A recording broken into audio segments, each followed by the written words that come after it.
বাড়িতে সোলার লাগাতে চান সাবসিডির মাধ্যমে?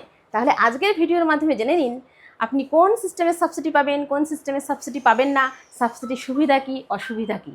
তো প্রথমেই বলবো, সাবসিডি কিন্তু আপনি পাবেন শুধুমাত্র অন গ্রিড সিস্টেমে, যে সিস্টেমে কিন্তু কোনো ব্যাটারি ব্যাকআপ থাকে না।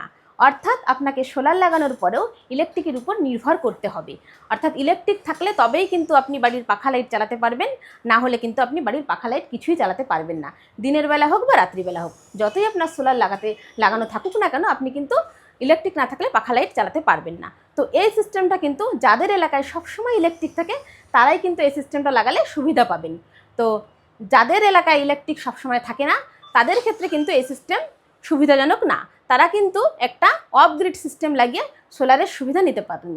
সেক্ষেত্রে কিন্তু আপনি কোনো সাবসিডি পাবেন না, অথচ আপনার ইলেকট্রিক না থাকলে বাড়ির সমস্ত কিছু সোলারের মাধ্যমে কিন্তু চলবে।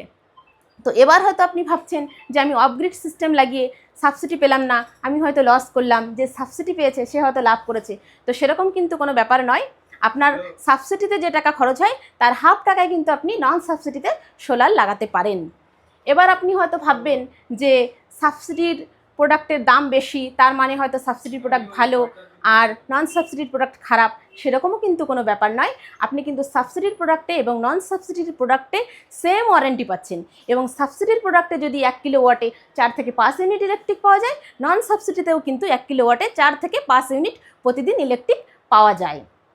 এবং আপনি যদি সাবসিডিতে কাজ করেন তাহলে কিন্তু আপনাকে সরকার যে টাকা সাবসিডি দিচ্ছে সেই টাকা ধরে টোটাল যে আপনার নন সাবসিডির থেকে ডবল পেমেন্টটা আপনাকে কিন্তু একবারে করতে হচ্ছে, এবং সাবসিডির টাকাটা কিন্তু আপনাকে পরে রিটার্ন দিচ্ছে। তো আশা করি বোঝাতে পারলাম সাবসিডি নন সাবসিডিটা কী জিনিস। তো ভিডিওটি যদি ভালো লেগে থাকে অবশ্যই লাইক শেয়ার কমেন্ট করবেন। ধন্যবাদ।